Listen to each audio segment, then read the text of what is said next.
Hello everyone. Last வீடியோல நாம ஒரு சென்டென்ஸ மேக் பண்றதுக்கு நமக்கு 2 ஃபார்முலா தேவைப்படும்னு சொல்லியிருந்தேன். ஒண்ணு எஸ்விசி, இன்னொன்னு எஸ்விஓ. அதுல எஸ்விசிய பத்தி தான் நம்ம இப்ப பார்க்கலாம் அப்படின்னு சொல்லியிருந்தோம். ஸோ அந்த எஸ்விசினா என்னன்னா சப்ஜெக்ட், வெர்ப், காம்ப்ளிமெண்ட். இப்போ நம்ம கிட்ட இருக்கக்கூடிய வேர்ட் என்ன? லாஸ்ட் வீடியோல நான் இன்ட்ரோடியூஸ் பண்ண அதே வேர்ட் தான். ரூம் கிளீனா இருக்கு. அதுக்கு நம்ம என்ன இங்கிலீஷ்ல எடுத்துக்கிட்டோம்? ரூமுக்கு வந்து ரூம் தான் இங்கிலீஷ் வார்த்தை. கிளீனுக்கு கிளீன் தான் இங்கிலீஷ் வார்த்தை. இருக்குக்கு இஸ் தான் இங்கிலீஷ் வார்த்தை. சரி, இது எப்படி எஸ்விசியோட அப்ளை பண்றது அப்படின்னு பார்த்தீங்கன்னா, முதல்ல எஸ்விசினா என்னன்னா சப்ஜெக்ட், வெர்ப், காம்ப்ளிமெண்ட்ன்னு சொல்றாங்க. இதுல சப்ஜெக்ட்ன்னு சொல்றாங்க பார்த்தீங்களா? இந்த சப்ஜெக்ட்னா என்ன? ஒரு வார்த்தையில எது சப்ஜெக்ட்ன்றத நம்ம கண்டுபிடிக்கணும். இப்போ ஒரு வார்த்தையில முக்கியமா எத பத்தி பேசுறோம், யார பத்தி பேசுறோம், அந்த மாதிரியான ஒரு வார்த்தையில வந்து அந்த மாதிரியான விஷயம் இருந்தா, அவரு தான் சப்ஜெக்ட். இப்போ இந்த வார்த்தையில நம்ம எடுத்துக்கிட்டீங்கன்னா, கிளீன்னு இருக்கு. சோ, என்ன கிளீனா இருக்கு?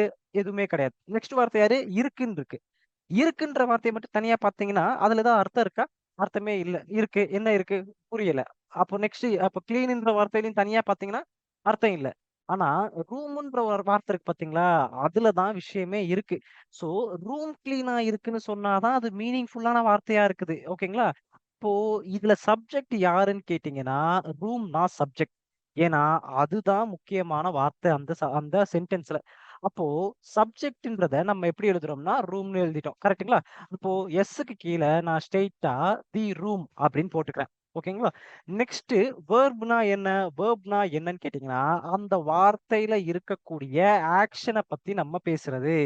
சரி, இப்ப இதுல இருக்கக்கூடிய ஆக்ஷன்னா என்ன? இந்த வார்த்தை என்னவா இருக்கு அப்படின்னு கேட்டீங்கன்னா, இங்க இருக்கக்கூடிய வார்த்தை இந்த இஸ் இருக்கு பார்த்தீங்களா? இதுல இதுதான் வெர்ப்.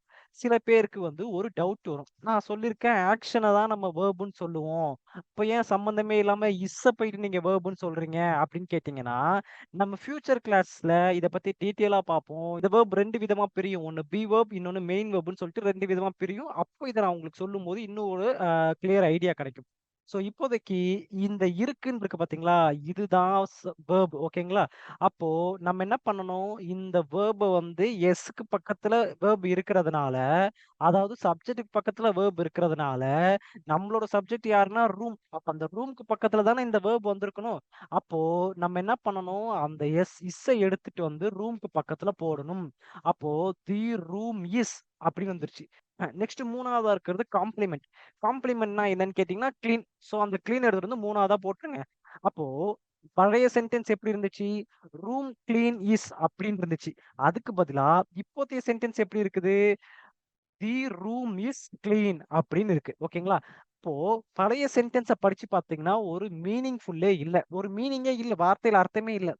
ஆனா, இப்ப இந்த சென்டென்ஸ படிச்சீங்கன்னா, ஒரு அர்த்தம் இருக்கு. அப்போ சென்டென்ஸ்னா என்னன்னு கேட்டீங்கன்னா, வார்த்தைகள் எவ்ளோ வார்த்தைகள் வேணாலும் இருக்கலாம். ஆனா, கண்டிப்பா அந்த வார்த்தைகளுக்கு ஒரு மீனிங் இருக்கணும்.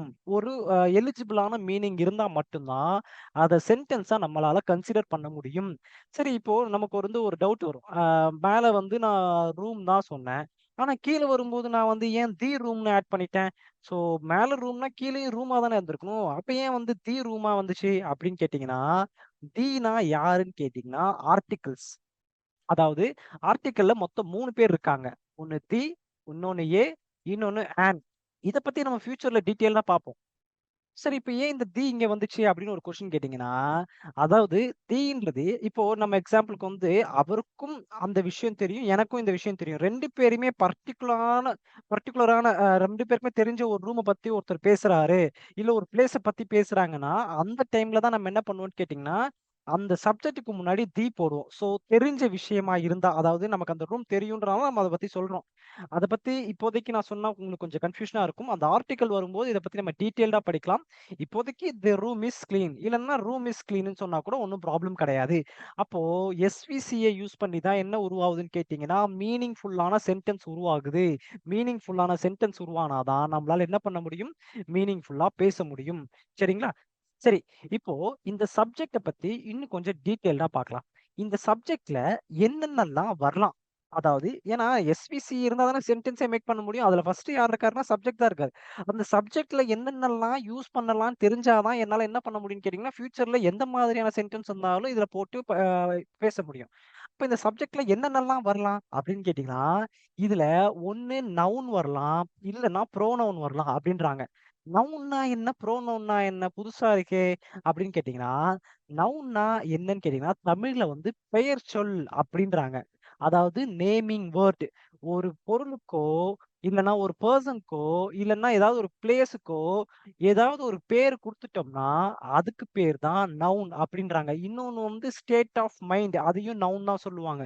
ஸ்டேட் ஆஃப் மைண்ட்னா என்னன்னா, நம்மளோட ஃபீலிங்ஸ்க்கு நம்ம என்ன பண்றோம்ன்னு கேட்டீங்கன்னா, ஆ பேர் குடுக்குறோம்.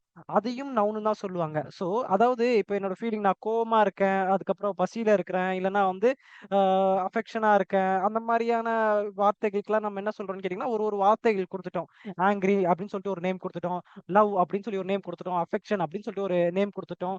ஒரு ஃபீலிங்ஸ்க்கும் நம்ம என்ன பண்றோம், நேம் குடுத்துடுறோம். அந்த மாதிரி எந்த ஒரு விஷயத்துக்கு நம்ம நேம் குடுத்தாலும், அத நம்ம என்ன சொல்றோம்ன்னு கேட்டீங்கன்னா, நவுன் அப்படின்னு சொல்றோம். இப்ப பெர்சன் அப்படின்னு எடுத்துக்கிட்டீங்கன்னா, இப்ப டேவிட் அப்படின்னு ஒரு பேர் இருக்குன்னா, அந்த பேருக்கு வந்து அந்த பர்ட்டிகுலர் பெர்சனுக்கு வந்து ஒரு நேம் குடுத்துட்டாங்கல்ல. அப்படி நேம் குடுத்துட்டாங்கன்னா, அப்ப அந்த பெர்சன் வந்து நவுன் அப்படின்னு சொல்றாங்க. அதே மாரி பிளேஸ் எடுத்துக்கிட்டீங்கன்னா, நம்ம இருக்கக்கூடிய பிளேஸ் வந்து சென்னை. அப்ப சென்னைன்ற பிளேஸ்ல வந்து அ அவங்க என்ன குடுத்துருக்காங்கன்னு கேட்டீங்கன்னா, சென்னைன்னு பேர் வச்சுட்டாங்க. எந்த ஒரு விஷயத்துக்கு பேர் வச்சாலும், அதுக்கு பேர் என்ன கேட்டீங்கன்னா, நவுனுன்னு ஞாபகம் வச்சுக்கோங்க. ஒரு திங்னா என்ன? ஏதாவது ஒரு பொருள். இப்ப ஃபேன் ஓடிட்டு இருக்குன்னா, அந்த ஃபேனுக்கு வந்து ஒரு பேர் வச்சிருக்காங்க. ஃபேன் அப்படின்னு சொல்ட்டு. அப்போ அந்த ஃபேன் வந்து ஒரு நவுன். நவுன்னா என்ன? பெர்சனா இருக்கலாம், பிளேஸா இருக்கலாம், திங்ஸா இருக்கலாம், இல்லன்னா ஒரு ஸ்டேட் ஆஃப் மைண்ட், ஃபீலிங்ஸ் அதுவா கூட இருக்கலாம். ஒரு ஐடியா அதுவா கூட இருக்கலாம். இதத்தான் நம்ம என்ன சொல்றாங்கன்னு கேட்டீங்கன்னா, நவுன் அப்படின்றாங்க.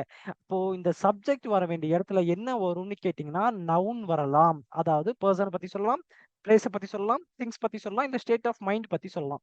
சரிங்களா? இப்போ அ சில பேருக்கு வந்து ஒரு கொஸ்டின் வரும். ரொம்ப ஜெனரலான ஒரு கொஸ்டின் தான். நமக்கு பேசுறதுக்கு இங்கிலீஷ் தேவ. அப்போ நம்ம பேசும்போது நம்ம வந்து கிராமர் வந்து யூஸ் பண்ண வேண்டிய அவசியம் இல்ல. இப்போ நம்ம வந்து தமிழ்ல வந்து இலக்கணம் இருக்கு. நம்ம பேசும்போது அந்த இலக்கணம்லாம் யாரும் யூஸ் பண்றதில்ல. அந்த யூஸ் பண்றது கிடையாது. இரட்டை கிளவிகள் அந்த மாரி சில இலக்கணங்கள்லாம் இருக்கு. அந்த பேசும்போது அந்த இலக்கணங்கள்லாம் நம்ம ஃபாலோ பண்ணி பேசுறது கிடையாதே. அப்புறம் ஏன் நம்ம இங்கிலீஷ் பேசும்போது மட்டும் நம்ம இந்த கிராமர்லாம் படிக்க வேண்டியது இருக்கு. இந்த நவுன், ப்ரோனவுன், எஸ்விசி இதெல்லாமே கிராமர் தானே. அப்ப ஏன் இங்கிலீஷ் படிக்கும்போது மட்டும் இந்த கிராமர்லாம் படிக்க வேண்டியது இருக்கு அப்படின்னு கேட்டீங்கன்னா, இது வந்து ரொம்ப பேசிக்கான ஒரு விஷயம். ஏன்னா, இங்கிலீஷ பொறுத்தவரையிலும் ஒரே வார்த்தைக்கு 2 விதமான அர்த்தங்கள் மாறும். அந்த டைம்ல நமக்கு ஒரு வேள கிராமர் தெரிஞ்சிருந்துச்சுன்னா, அத ஈஸியா ஹேண்டில் பண்ண முடியும். ஆ நான் ஒரு எக்ஸாம்பிளுக்கு சொல்றேன் பாருங்களேன். இப்ப நம்மகிட்ட வந்து ஒரு வார்த்தை இருக்கு. அட்வைஸ்ன்னு இருக்கு. இன்னொரு வார்த்தை அட்வைஸ்ன்னு இருக்கு. இப்ப ஒரு வார்த்தைக்கு ஏடிவிஐசிஇ, இன்னொரு வார்த்தைக்கு ஏடிவிஐஎஸ்சி அப்படின்னு சொல்லிட்டு 2 வார்த்தை இருக்கு. சரி. இப்போ ஜெனரலா நம்ம வந்து ஒருத்தர்ட்ட கேட்கிறோம். அவர்ட்ட என்ன சொல்லுவாரு? 2 அட்வைஸ்க்குமே என்ன? ஒருத்தவங்களுக்கு வந்து அறிவுரை வழங்குறது அப்படின்னு சொல்லிட்டு போயிருவாரு. 2த்துக்குமே ஒரே அர்த்தம் தான்ப்பா அப்படின்னு சொல்லிட்டு போயிருவாரு. ஆனா 2த்துக்குமே வேற வேற அர்த்தம் இருக்கு.